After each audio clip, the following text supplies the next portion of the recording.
The stars above her throne room no longer felt like a sign of pride. They looked like fading lights, distant and cold. Queen Varela of the Zarian Empire stood alone, wrapped in a heavy silence that had replaced the songs of celebration her palace once echoed with.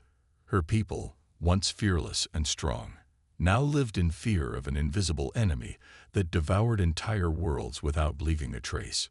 She had ruled for over 200 years, her mind sharp, her rule just, her power respected by all. But now, everything was collapsing. The other great species of the galaxy, those she had once protected, traded with, and even saved, had turned their backs on her cries for help. The Rithari refused to send ships. The Silurians blocked her transmissions. The Myrith Council pretended not to hear her at all. She had sent envoys, offered ancient knowledge, shared secrets of their advanced technology, but every offer was rejected. Some feared the mysterious force too much, others believed the Zarians were already doomed, and a few simply wanted her empire to fall so they could take her place in the power vacuum. Each rejection felt like a blade carving away at her pride, until there was almost nothing left. Varela had never begged for anything in her life, but now she stood in front of the galaxy's silence with open hands and nothing but desperation. In the royal chamber, where holographic stars floated above polished crystal floors, she called an emergency meeting with her most trusted advisor, General Kareth. His face, once full of confidence, was pale and drawn. He reported that the outer colonies had gone silent. No ships returned. No messages received. It was happening faster now. The force, still without a name, was moving closer. The energy readings from the fallen sectors showed nothing familiar, just waves of emptiness, as if something was eating existence itself. Varela stared at the maps, her empire crumbling like dust in the wind. For the first time, she considered the unthinkable, turning to a race she had only studied in reports, a species viewed as primitive, unpredictable, and far too emotional for serious diplomacy. Humans. They were barely involved in galactic affairs. Their technology was improving, yes, and they had spread to a few nearby systems, but they were still seen as a young, reckless race. Yet rumors always circled about humans, strange stories of how they had survived impossible wars, how they adapted to any environment, how their soldiers fought like they had nothing to lose. Some even said they grew stronger when they were losing, which made them terrifying to some and foolish to others. The Queen remembered a particular story, hidden deep in a security report, about a single human ship holding back a Myrith invasion fleet for 7 hours before reinforcements arrived. The Myrith later claimed they had faced more than one ship. It was impossible, they said, for one human to cause that much chaos. But the data showed it was just one. That was years ago. And still, no one understood how the human commander had done it. Varela didn't know if the stories were true or exaggerated. But right now, they were all she had left. The Queen ordered her AI assistant to open a private channel, a hidden, untraceable frequency that she hoped the humans would still be monitoring. She sent a message, not as a ruler speaking to another government, but as a living being crying out to someone, anyone, who might understand what it meant to be on the edge of total destruction. Her voice trembled slightly as she spoke, but she did not hide her fear. She explained what was happening to her empire, how no one would help her, and how she believed that humanity might hold something the galaxy had forgotten: resistance, unpredictability, the ability to survive when no one else could. She asked for one person, just one, not a fleet, not a council, not a delegation, just one human with the will to fight. When she finished recording, she stood in silence, staring at the stars once more. She had just placed the fate of her people in the hands of a race she had never trusted. And for a queen raised to believe in control, that was the most terrifying decision of her life. Days passed. No reply. Whispers in the palace grew louder. Her own advisors questioned her decision in private halls. Some said the humans wouldn't even see the message. Others said they would laugh at her desperation. Still others claimed she had already lost her mind, driven mad by fear and isolation. The Queen did not respond to their doubts. She spent each day watching the border reports grow darker. Colony after colony fell silent. Ships sent to investigate never returned. The enemy left no trace, just silence. And then, on the seventh day, a message came through. It was a simple voice message with no video, no signature, no title. Just a human voice, calm and clear. I got your message. I'll come alone. Tell me where to land. That was all it said. But in that moment, Queen Varela felt something she hadn't felt in weeks, a spark of hope. She didn't know this human. She didn't even know his rank or background. But he had replied. While the rest of the galaxy had turned away, someone had answered her call. She ordered her people to prepare a landing site on the nearest still safe planet. It would not be a formal reception. There would be no royal ceremony. This was not about pride anymore. This was survival. And if the humans truly were as dangerous and strange as the stories claimed, then maybe, just maybe, this one would be enough. As the Queen sat alone that night, looking out into the dark sky, she wondered what kind of creature this human was. What kind of being hears a plea from a forgotten queen and simply says, "I'll come"? She had no idea what to expect. All she knew was that he was coming. And that alone was more than anyone else had given her. The message had arrived late at night, just as Captain Marcus Allen was returning from a training session on Earth's moon base. His uniform was covered in lunar dust, his body aching from hours of simulated zero-gravity combat. But his mind was sharp. He had never expected to be contacted directly, not by someone so far away, not by an alien queen whose name he only vaguely recognized from scattered reports in the interstellar database. At first, he thought it was a prank, a fake message sent by bored cadets trying to stir excitement. But when he played the audio again and heard the trembling voice of Queen Varela, something inside him shifted. There was fear in her voice, but more than that, there was truth.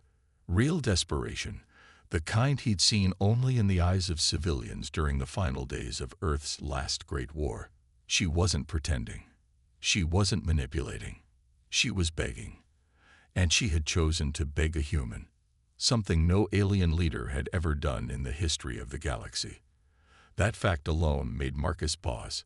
He sat quietly for a long time in the darkness of his quarters, staring at the silent stars outside the window, wondering what it meant that the galaxy's most powerful queen had reached out not to a government, not to a fleet, but to one soldier with no political weight and no official authority.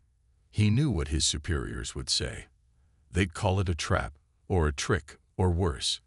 They'd say it wasn't Earth's problem. But Marcus had never cared much for politics.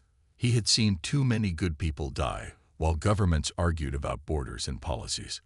What mattered to him was the voice in that message, and the way it made him feel.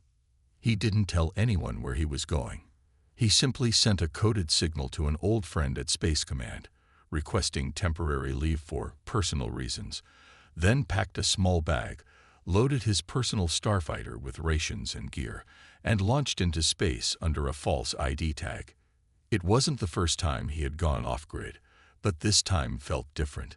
This time, he was heading straight into a mystery. He had no map, no plan, no backup, just coordinates and the fading words of a queen who had been abandoned by every other species in the galaxy. As he jumped through the final hyperspace gate, he couldn't stop thinking about the rumors he had heard during his military service. Strange whispers about the Zerian Empire, how they ruled through elegance and science, how they rarely fought wars because their minds were sharper than blades, how their queen had never lost a single negotiation in over 2 centuries. And yet here she was, asking for help from someone like him, a soldier born in a ruined city, raised by chaos, trained by war. He wasn't like her people. He wasn't graceful or noble, but maybe that was exactly what she needed. When his ship entered the Queen's system, automated defense grids scanned him instantly. Dozens of satellites tracked his path. He didn't try to hide or fight. He simply sent one message. You asked. I came. For a few tense seconds, there was no reply. Then the defense systems powered down, and a path opened toward a dark, crystal-covered planet surrounded by a dying ring of debris. Remnants of once beautiful stations now left in ruins. The landing zone was empty except for a group of tall, silent guards in shimmering armor, their expressions unreadable. Marcus stepped out of his ship slowly, keeping his hands visible. He had expected hostility, or at least suspicion, but what he saw in their eyes was something else entirely. Uncertainty, maybe even hope. Without a word, they led him through towering halls carved from glowing minerals, where the air was heavy with silence. No celebrations, no greetings, just a long walk into the heart of a dying empire. At last, he stood before her. Queen Varela was taller than he had imagined, her silver skin almost glowing under the soft lights of the throne room. She didn't wear a crown or robes, just a plain robe, as if she no longer cared for symbols. She looked at him like someone staring into a mirror that reflected a future she couldn't understand. For a moment, neither of them spoke. Then she said quietly, "You came." He nodded once. "You asked." That simple exchange seemed to carry more weight than 1,000 diplomatic speeches. She didn't explain everything at once. Instead, she walked with him through the quiet corridors of her palace, showing him the latest reports, the empty cities, the silent colonies, the captured data of the unknown enemy moving ever closer. She explained that this force wasn't just destroying their worlds, it was erasing them, as if rewriting the galaxy. Even her scientists didn't understand how. But something in her voice hinted that she believed Marcus could make a difference, not because of his weapons or his tactics, but because he was human. He didn't understand that part. Not yet. But as the Queen shared more of her fears, her regrets, her failures, Marcus began to feel something strange. He had come expecting to help a dying race, maybe teach them how to fight, maybe buy them time. But what he saw in Varela's eyes was something deeper. She wasn't just asking for survival. She was asking for change, for someone to fight in a way her people couldn't, to do what their logic and elegance never allowed. And maybe, without knowing it, she had found the right person. Marcus didn't promise her miracles. He didn't pretend to have answers. But as he looked over the data and saw the cold shadows spreading across the stars, he felt the old fire return, the same fire that had pushed him to survive when Earth was burning, the same fire that had made him lead when no one else would. The enemy was unlike anything he had ever faced, but he had faced the impossible before. And now, once again, he would not run. In the stillness of the alien palace, a new alliance began to form, not through trees or ceremonies, but through shared desperation and the silent understanding between two very different leaders. The Queen had begged, and the human had answered. What would come next? Neither of them knew. But deep inside, both understood one thing very clearly. The galaxy might have rejected her, but the fight had just begun. Queen Varela stood silently in her private chamber, far away from the grand halls and cold silence of her court. The room was dimly lit, filled with the soft glow of floating crystals that hummed with low energy, just enough to remind her that this place, once the center of power for her empire, was now fading.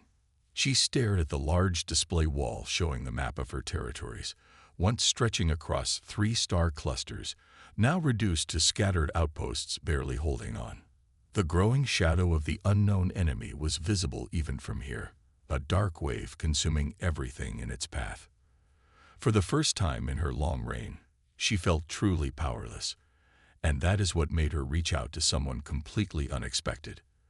When Marcus Allen had stepped into her throne room, she had seen confusion in his eyes, but also something she hadn't seen in any of the leaders who had rejected her before: determination.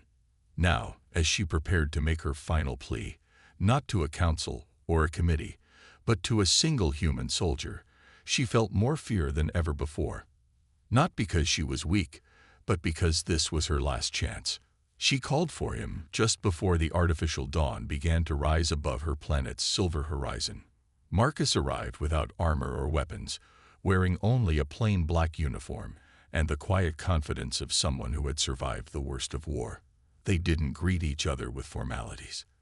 Instead, she gestured for him to walk with her through the Hall of Echoes, a long corridor lined with images of past Zirian rulers, each one watching silently from glowing walls.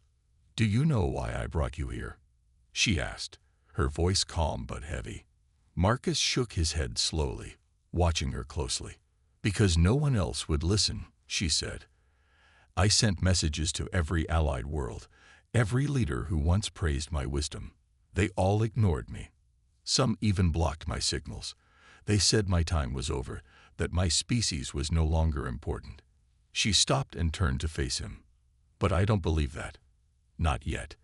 Marcus didn't speak. He let her continue, knowing this was more than just a speech. This was the truth behind the voice that had reached him across light years. Varela took a slow breath, the kind that carried centuries of weight. "Our enemy does not come to conquer. It comes to erase. It does not send ships or weapons. It sends storms of silence. When a planet falls, it is not destroyed. It vanishes. No wreckage, no remains, just empty space. Even memory fades. My people call it the null tide." Marcus frowned. "What do you mean memory fades?" She looked away, her silver eyes reflecting the cold light. "Our scientists recorded everything. We had proof. But over time, those records dissolved. Not just data, but minds. People who lived on those planets began to forget them. Entire histories disappeared from our libraries. The enemy is rewriting reality itself." Marcus felt a chill run through him. He had seen many forms of destruction. Fire, bombs, disease. But this was different. This was like fighting a ghost that could erase your very name. "And you think humans can stop this?" he asked. "Not all humans," she replied. "Just one. You." He didn't answer at first. The idea sounded insane. He was a soldier, not a scientist. But she wasn't asking him to understand the science. She was asking for something else. "My people are brilliant," she said, "but we are also limited. We think in patterns, in logic. We avoid chaos. We fear it. But your kind was born in chaos. You survived by adapting, by refusing to accept the end. That is what I need. That is what the galaxy needs." Marcus looked around the hall, at the portraits of rulers who had once believed they could control the stars. He thought of Earth's history, of how many times his own people had stood at the edge of extinction, only to rise again through will alone. "Why me?" he asked quietly. "You could have chosen any human commander." Varela's voice dropped even lower. "Because you don't just fight. You listen. I saw it in your service reports. You protected civilians even when it meant disobeying orders. You saved your enemies when you didn't have to. You are not like others. You care. And right now, the universe needs someone who still cares." For a long time, neither of them spoke. The hallway was filled only with the distant hum of ancient power. Then Marcus stepped forward. "If I say yes," he asked, "what do you expect me to do?" Varela turned and led him toward a hidden door, one that opened into a room unlike any other he had seen, a chamber filled with ancient relics and devices far older than her empire. "This is the origin room," she said. "It holds knowledge from before my people ruled. We believe the null tide began here, long ago, as a failed experiment to control time. If there is a way to stop it, the answer is buried somewhere in this chamber. But none of us can access it. We are too ordered. The system rejects us." Marcus walked slowly into the room, feeling a strange warmth. Symbols on the walls seemed to shift as he moved. He reached out and touched one, and the room lit up. "Only you can do this," the Queen said, her voice soft and full of quiet hope. "Not because of your strength, but because of your chaos." Marcus didn't reply. He simply stood there, staring at the symbols now glowing with a soft blue light. Somewhere deep inside, he felt something stir, not fear, but a sense of purpose he hadn't felt in years. The Queen had pleaded not just for help, but for a chance to believe in something beyond rules and logic. She had given him her last hope, and now he would carry it forward. Whether he succeeded or failed, the galaxy would remember that when everyone else turned away, one human stepped forward and answered the impossible call. The moment had come. The last stars on the edge of the galaxy were already dimming, falling under the reach of the strange and silent enemy known only as the Null Tide. They weren't machines, and they weren't creatures.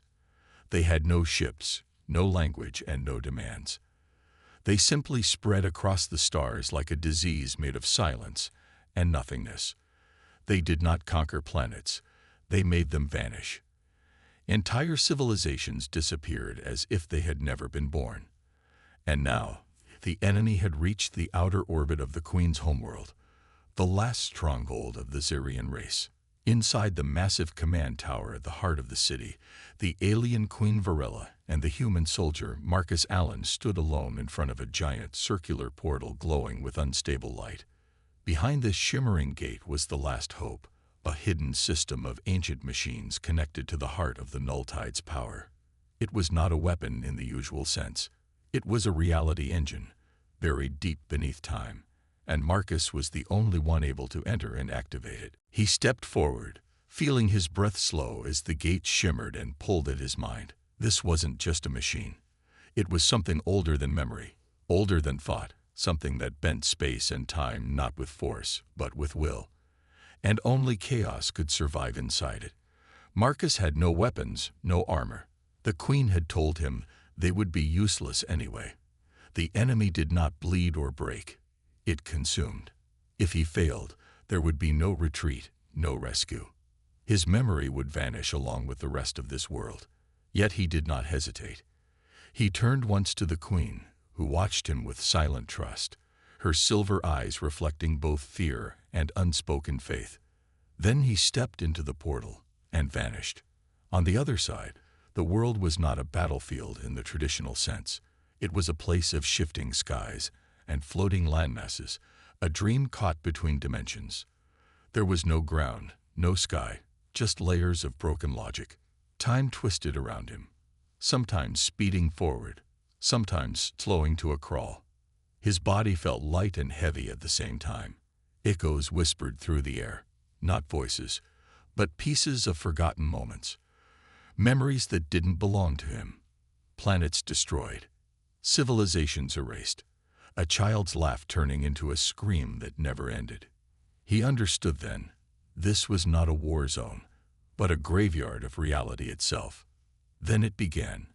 The enemy noticed him, not with eyes or sound, but with presence. The pressure around him changed. The ground beneath him cracked like glass and fell into an endless pit of black mist. A shape formed out of the fog, tall and impossible to measure. It had no face, but it saw him. It had no mouth, but it hated him.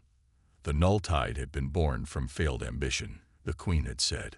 Someone, long ago, had tried to control reality, to force the universe to obey. But the system had fought back. And in that fight, something had broken, creating a force that no longer cared for reason or life. A force that erased anything that dared to defy its silence. Marcus ran, not to escape, but to reach the core. He remembered the symbols in the origin room, the ones that had reacted to his presence. The same patterns floated in the air now, moving like fish through water. He reached for them, and each time he touched one, a piece of the world reformed. Mountains rose, rivers appeared, stars blinked back into the sky. But the enemy was faster. It destroyed whatever he built, consuming it in waves of black stillness. Marcus fell more than once, crawling through broken time, breathing air that changed flavor with every second. He was bleeding from wounds that hadn't happened yet. His thoughts tried to vanish, but every time he felt himself slipping, he forced himself to remember one thing, the Queen's face, when she had asked for help not as a ruler, but as someone who had nothing left. That memory grounded him. He reached the heart of the place. A glowing sphere of chaotic light floated in the center of a platform that didn't quite exist.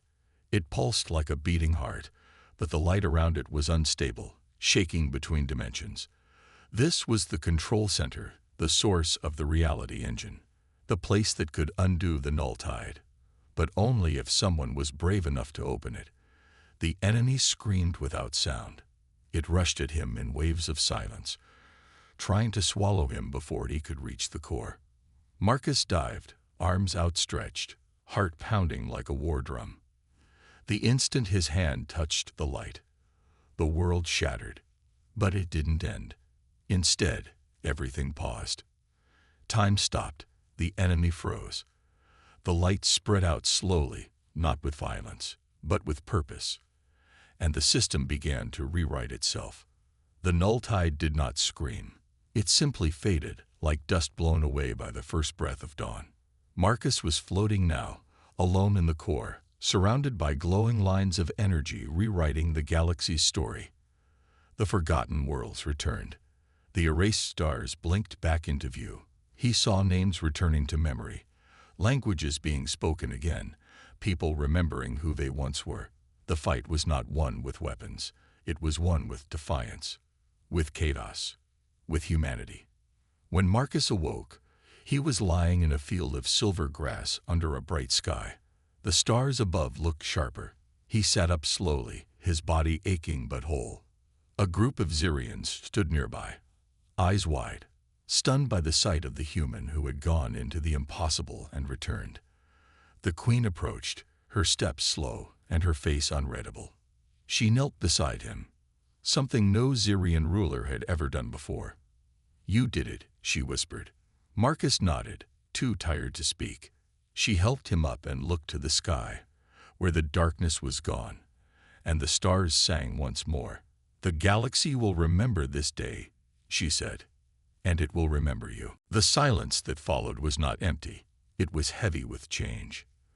The stars no longer felt distant or dying, and the once dark void that haunted the galaxy now shimmered with hope. For the first time in generations, there was no threat crawling at the edge of the universe, no voice whispering of the end. The null tide had been erased, not by a fleet, not by a weapon, but by a single human who had stepped into the heart of destruction and forced the universe to remember itself. Marcus Allen sat quietly on the edge of the Queen's private chamber balcony, overlooking the glowing city of Zyra Prime, the capital of a world that should have ceased to exist. His body was still healing, his thoughts still drifting between what had happened and what it meant. Below him, the people celebrated, lights flickered in the air, music echoed through the crystal towers, and joy returned to a world that had forgotten how to feel anything but fear. Yet Marcus didn't smile. Not yet, because deep inside, he knew something had changed, not just in the galaxy, but in him. The alien queen, Varela, stepped into the light, her eyes softer than before, her ceremonial armor replaced by a robe of starlight thread. She had stood before many powerful beings. She had made demands, fought wars, lost entire fleets. But never before had she begged. And never before had she trusted someone from another species to fight her people's final battle. And now, the impossible had happened. She sat beside Marcus, her gaze following the flickering skies, watching as colors danced across them like living ribbons. For a while, neither of them spoke. They didn't need to.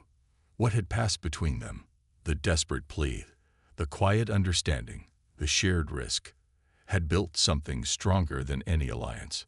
Finally, she turned to him and asked the question that had been rising in her heart like a storm. "Why did you help me, Marcus, after all the others turned me away?" Marcus looked at her, his face calm but tired.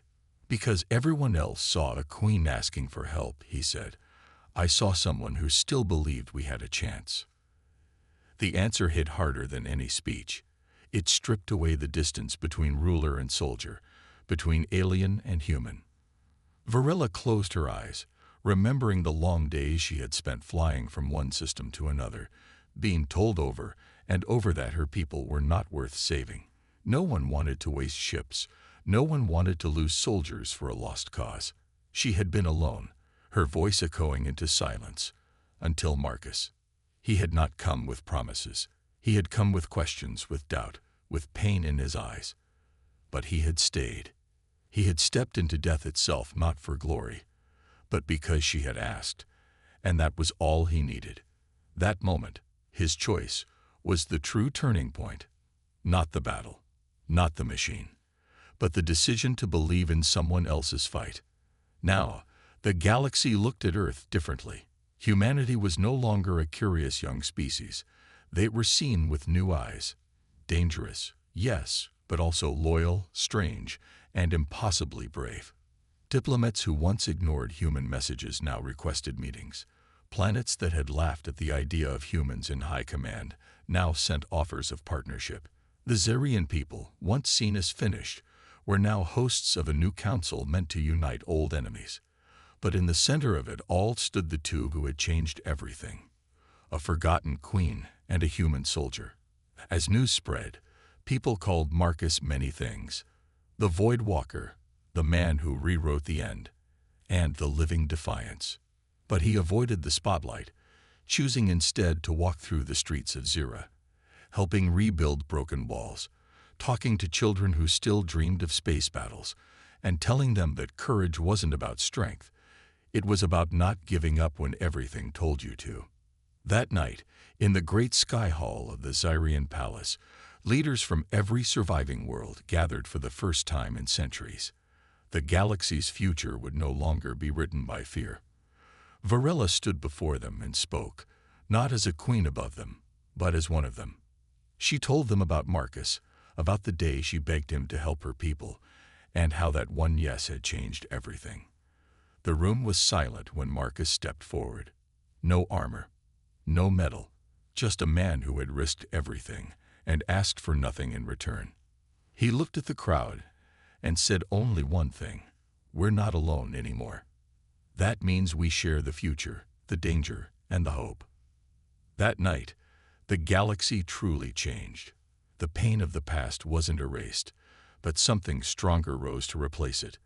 A sense that no one was beyond saving, and that even in the darkest moment, a single choice could bend the stars. The Queen walked beside Marcus as the hall emptied, her heart lighter, her steps stronger.